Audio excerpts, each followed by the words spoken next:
इन 5 सालों में हमारे माननीय विधायक जी के द्वारा कोई भी कार्य जो है वह दिखाई नहीं पड़ता है, जिससे जमालपुर की जनता हताश और निराश है।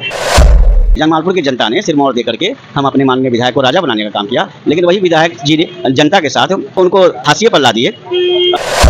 आज जो अगर वेंडिंग जोन बन जाता तो निश्चित रूप से वेंडिंग जोन बनने के साथ साथ वो फुटकर विक्रेताओं की समस्या का समाधान भी हो जाता और जमालपुर में अतिक्रमण का जो यह चल रहा है तो वह अतिक्रमण मुक्त भी हो जाता। पूर्व में जब राष्ट्रीय जनतांत्रिक गठबंधन की सरकार थी तो उस समय वेंडिंग जोन के जितने भी वेंडर थे सभी को लाइसेंस मिला, सभी को कोरोना काल के बाद 10,000 रुपया के ऋण राशि प्राप्त हुई, सब फिर से मजबूत हुए, सब कार्य करने लगे।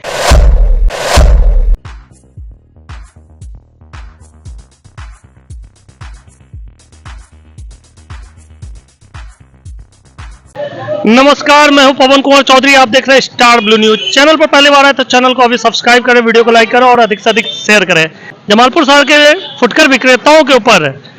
रेलवे प्रशासन के द्वारा जो कार्रवाई की गई उससे उनके रोजी रोटी के ऊपर गहरा संकट छा गया है। आज फुटकर विक्रेता दर दर को भटकने पर मजबूर है और जिस तरह से आज नगर परिषद प्रशासन की एक बैठक स्थानीय विधायक डॉक्टर अजय कुमार सिंह के साथ हुई है, तो क्या लगता है कि विधायक के साथ नगर परिषद प्रशासन की यह बैठक कोई अमली जामा बनाएगा या फिर यह भी धाक के 3 पात साबित होंगे? जी पवन जी, सबसे पहले आपको बहुत बहुत धन्यवाद। और जहाँ तक बात रहा फुटपाथ विक्रेताओं का, तो मैं फुटपाथ विक्रेताओं का, जमालपुर शहरी फुटपाथ विक्रेता का मैं पूर्व संयोजक भी रहा हूं और आज भी उनकी लड़ाई में लड़ रहा हूं। इनकी स्थिति तो दयनीय है ही, और इसी सोच के साथ जहां तक बात रहा विधायक जी को, तो जनता ने बड़े ही उम्मीद और आशा के साथ आशान्वित होकर के विधायक जी को सिरमौर दिया था ताकि फुटपाथ विक्रेता गरीब गुरबों का कल्याण कर सके। लेकिन दुर्भाग्यवश 5 साल के अंदर में विधायक जी ने कोई भी वेंडिंग जोन के बारे में न तो इनका वेंडिंग जोन उपलब्ध कराने का प्रयास किए और न ही इन फुटपाथ विक्रेताओं का स्थायी रूप से कहीं भी समस्या का निराकरण करने में कोई पहल या कोई अपनी रजामंदी दिखाई, जिससे फुटपाथ विक्रेता निराश होकर के वो रेलवे में अपना रोजी रोटी का जरिया कमाने लगे। रेलवे का एक अपना प्रोटोकॉल होता है। रेलवे को जब कोई ज़रूरत पड़ती है तो रेलवे उस ज़मीन को, चाहे उस जगह को अपने प्रयोग के लिए, उपयोग के लिए लाते हैं और इसमें उससे कोई भी किसी भी प्रकार का किसी के साथ उसको बातचीत करने की आवश्यकता नहीं है। वो अपने सुविधा के अनुसार कार्य करती है। जब तक खाली था तब तक लगा रहे थे, आज उनको ज़रूरत पड़ गई तो वो जो है फिर से अपने यूज के लिए लाए तो फुटपाथ विक्रेताओं को वहाँ हंसना पड़ा। लेकिन सबसे दुर्भाग्य की बात है कि जिस जनता ने, जमालपुर की जनता ने सिरमौर दे करके हम अपने माननीय विधायक को राजा बनाने का काम किया, लेकिन वही विधायक जी ने जनता के साथ और ख़ास तौर से गरीब गुरबे के अधिकारों के साथ जो अपनी अनिच्छा जाहिर कर दी, जो उनको हाशिए पर ला दिए। आज जो अगर वेंडिंग जोन बन जाता तो निश्चित रूप से वेंडिंग जोन बनने के साथ साथ वो फुटकर विक्रेताओं की समस्या का समाधान भी हो जाता और जमालपुर में अतिक्रमण का जो यह चल रहा है तो वह अतिक्रमण मुक्त भी हो जाता। लेकिन ऐसी स्थिति नहीं हुई, जिसके कारण कि ऐसा हुआ है। और जहाँ तक बात रहा सरकार जो अभी है राष्ट्रीय जनतांत्रिक गठबंधन का, इसके अंतर्गत में बहुत सारे काम हो रहे हैं और हमारे बिहार के मुखिया आदरणीय नीतीश कुमार के नेतृत्व में बिहार विकास की ओर अग्रसर है। और नगर परिषद प्रशासन ने यदि यह आश्वासन दिया है, हम लोग भी सरकार के अंग है, हम लोग भी चाहेंगे कि इनका वेंडिंग जोन मिले और इनको भी एक सहूलियत रूप से मार्केट में जाने के बात हो। और जहाँ तक बात है तकनीकी रूप से,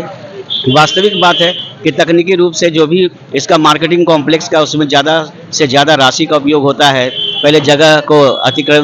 अतिक्रमित करके उसको चिन्हित करके उसको अपने अधिकार में लिया जाता है, फिर उस पर मार्केटिंग कॉम्प्लेक्स का निर्माण होता है, फुटपाथ विक्रेताओं की सूची बनती है, वेंडिंग जोन से रिलेटेड काम होता है, 3 सब प्रक्रियाओं में लगती है। लेकिन इन 5 सालों में हमारे माननीय विधायक जी के द्वारा कोई भी कार्य जो है वह दिखाई नहीं पड़ता है, जिससे जमालपुर की जनता हताश और निराश है। और निश्चित रूप से आने वाले दिनों में अपने संवैधानिक अधिकार का प्रयोग करके जनता इसका करारा जवाब देगी। बिहार में पिछले कई दशकों से मुख्यमंत्री नीतीश कुमार के नेतृत्व की वाली सरकार रही है और 40 साल से अधिक, 4 दशक से अधिक बीत चुके हैं और यह मार्केट कॉम्प्लेक्स जर्जर स्थिति में है। और किसी भी पूर्व के विधायक ने भी नगर परिषद प्रशासन के साथ मिलकर इस जर्जर पड़े सब्जी मंडी के जीर्णोद्धार को लेकर कोई कदम नहीं उठाया। तो क्या मानते हैं, पूर्व की सरकारों में भी या पूर्व के विधायक हो या पूर्व के नगर परिषद प्रशासन, दोनों की ही विफलता इसके पीछे क्या नजर आती है? पवन जी, जब तक कि कोई भी जनप्रतिनिधि हो उसकी नीति और नीयत स्पष्ट और साफ नहीं होती है तब तक वह विकास का पैमाना दिखाई नहीं पड़ता है। जहाँ तक बात रहा पूर्व की सरकारें, पूर्व की सरकारों को भी, पूर्व की सरकार महागठबंधन की भी रही है तो राष्ट्रीय जनतांत्रिक गठबंधन की रही है। यह तो सौभाग्य की बात है कि हमारे माननीय विधायक को जिस समय बिहार की सत्ता थी तो सत्ता में भी रहने का अवसर मिला और अभी विपक्ष में भी है। अगर वो चाहते तो सत्ता पर का जब अवसर मिला था तो उस समय भी इस कार्य को करवा सकते थे। जहाँ तक बात रही कि अभी विपक्ष में है तो विपक्ष में भी उनका भी सम्मान के साथ अगर वो बात को रखेंगे तो इसमें भी उनका मदद और सहयोग जरूर मिल रहा है, क्योंकि विधायक है हमारे हैं। हम तो जानते हैं कि हमारे जमालपुर के राजा हैं और अगर राजा हमारे अगर पहल करे तो निश्चित रूप से इसके लिए रास्ता निकल सकता है, बशर्ते नीति और नीयत स्पष्ट और ठीक होनी चाहिए। और साथ साथ यह भी बात है कि जो भी फुटपाथ विक्रेताओं से संबंधित जो अगर पूर्व में है तो पूर्व में जब राष्ट्रीय जनतांत्रिक गठबंधन की सरकार थी तो उस समय सारे वेंडिंग जोन के जितने भी वेंडर थे, क्योंकि मैं खुद उनका गवाह हूँ, सभी को लाइसेंस मिला, सभी को कोरोना काल के बाद 10,000 रुपया के ऋण राशि प्राप्त हुई, सब फिर से मजबूत हुए, सब कार्य करने लगे, सबका अपना अपना स्टेप माने रोजी रोटी का जरिया बना। तो कैसे कर सकते हैं, सरकार तो काम कर रही है। जहाँ तक बात रहा तो मार्केटिंग कॉम्प्लेक्स का प्रोजेक्ट के लिए पहल तो विधायक को न करना होगा, तो विधायक जी हमारे अगर उसकी पहल करके इसकी बात को अगर उचित प्लेटफॉर्म पर रखे तो निश्चित रूप से मार्केटिंग कॉम्प्लेक्स बनेगा। और अगर मार्केटिंग कॉम्प्लेक्स बन गया तो भले ही राजनीति का धुरी जमालपुर में कुछ भी हो, लेकिन विधायक जी का नाम तो जरूर रहेगा कि मार्केटिंग कॉम्प्लेक्स बनाने में इनका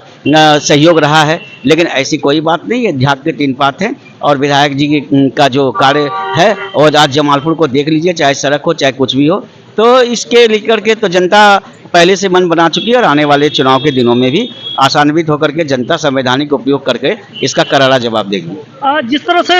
रेलवे प्रशासन के द्वारा बिना पूर्व सूचना के, बिना कोई अल्टीमेटम दिए लगातार कार्रवाई फुटकर विक्रेताओं पे शुरू कर दी है, तो क्या लगता है कि रेलवे प्रशासन को थोड़ी मोहलत फुटकर विक्रेताओं को देनी चाहिए थी, जब तक कि नगर परिषद प्रशासन या स्थानीय प्रशासन के द्वारा ठोस कदम नहीं उठा पाती तब तक उन्हें मोहलत दी जानी चाहिए थी कुछ समय के लिए भी। सबसे पहले मैं आपको बता दूं, यह जानकारी के लिए स्पष्ट कर दूं कि रेलवे के द्वारा एक बार नहीं दो बार नोटिस इन लोगों को, जहां तक हम गए थे इस पर, चूँकि मैं गरीब गुरबों की लड़ाई लड़ता हूं, मैं मजदूरों की लड़ाई लड़ता हूं, मैं नगर परिषद जमालपुर का भी अध्यक्ष हूँ, मैं नगर निगम मुंगेर का भी अध्यक्ष हूँ, सफाई कर्मियों का अध्यक्ष हूँ, वहाँ के कर्मचारियों का अध्यक्ष हूँ, इसलिए गरीब का क्या पीड़ा होता है मैं जानता हूँ। लेकिन सबसे बड़ी बात है कि रेलवे को जब ज़रूरत पड़ी उस स्थान की तो सबसे पहले उन लोगों को शायद 25 तारीख तक का अल्टीमेटम दे दिया गया था। उस अल्टीमेटम के अंतर्गत में इनको खाली करने की बात थी, लेकिन उसके बाद जो अल्टीमेटम का जब दिन पार हो गया और रेलवे को वह जगह जरूरी रूप से लेना पड़ा, तब इसके लिए उन्होंने कार्रवाई स्टार्ट की। अगर वो बिना बोले अगर कार्रवाई करते तो निश्चित रूप से वो दोषी थे, लेकिन उन्होंने 25 तारीख तक का समय दिया था, सबको नोटिस किया था, तभी ये काम हुआ। और उसका एक लार्ज प्रोजेक्ट है जमालपुर के विकास से संबंधित, इसलिए इस पर का संज्ञान लिया जाए। जहाँ तक बात रहा कि जो पहल अगर सरकार के अंग होने के नाते, जो आपने कहा कि एनडीए सरकार के स्थानीय, तो एनडीए सरकार अपने विकासोन्मुख सारे चहुमुखी विकास कर रही है। उसी के अंतर्गत में यह जो बात है मार्केटिंग कॉम्प्लेक्स का, इस बात को मैं खुद और हमारे पार्टी खुद इस बात को जो है मर्म और पीड़ा को समझते हुए इसको उचित प्लेटफॉर्म पर रखने का काम करेंगे। और विधायक जी से भी यह अनुरोध होगा, क्योंकि अभी तक तो जो है जमालपुर में कुछ भी विकास का कार्य देखा नहीं गया है, कम से कम 5 साल पूरा होने को है। मार्केटिंग कॉम्प्लेक्स की बात तो टेक्निकल पॉइंट से कुछ समय लग सकता है, लेकिन यदि विधायक जी पहल करें और सरकार से सहयोग मांगे तो निश्चित रूप से वेंडिंग जोन का उपलब्धि मिल सकता है और जगह चिन्हित करके सभी फुटकर विक्रेताओं को वेंडिंग जोन में बसाया जा सकता है और शहर को भी अतिक्रमण मुक्त किया जा सकता है। उसके बाद फिर इस पहल को आगे बढ़ाते हुए तब फिर मार्केटिंग कॉम्प्लेक्स की बात वहां करके उचित प्लेटफॉर्म पर उसकी राशि को आवंटन करवा करके यह बनाया जा सकता है। लेकिन सबसे बड़ी बात तो यह है, करने की नीयत हो तब तो हमारे विधायक जी तो यहाँ पर लोग कहते हैं कि आते हैं और जाते हैं, बाकी तो कुछ दिखाई नहीं पड़ता है। और उनका जो नेता लोग हैं जमालपुर स्थानीय, वो जो है अपना जो है विधायक जी के बचाव के लिए वो चारों बगल केवल नगर परिषद को बदनाम और उसको करने की करते हैं, जबकि पहल कर करके उनके साथ सब बैठक करके एक रास्ता ढूंढना चाहिए, एक रास्ते पर चल करके उसका समस्या का समाधान होना चाहिए। क्योंकि फुटपाथ विक्रेता वो रोज़मर्रा की ज़िंदगी जीने वाले लोग हैं, रोज़ कमाते हैं, रोज़ खाते हैं। यदि उनके दिल से आह निकलेगी तो निश्चित रूप से आने वाले चुनाव में भी इसका असर पड़ेगा। बहुत बहुत धन्यवाद। ये थे लोजपा मुंगेर जिला अध्यक्ष प्रमोद पासवान, जिन्होंने स्थानीय विधायक और नगर परिषद प्रशासन को फुटकर विक्रेताओं के लिए वेंडिंग जोन स्थापित करने की मांग जोरदार ढंग से रखी है। हम लगातार इन खबरों पर अपनी नजर बनाए रखेंगे। आप बने रहे हमारे साथ, देखते रहे स्टार ब्लू न्यूज।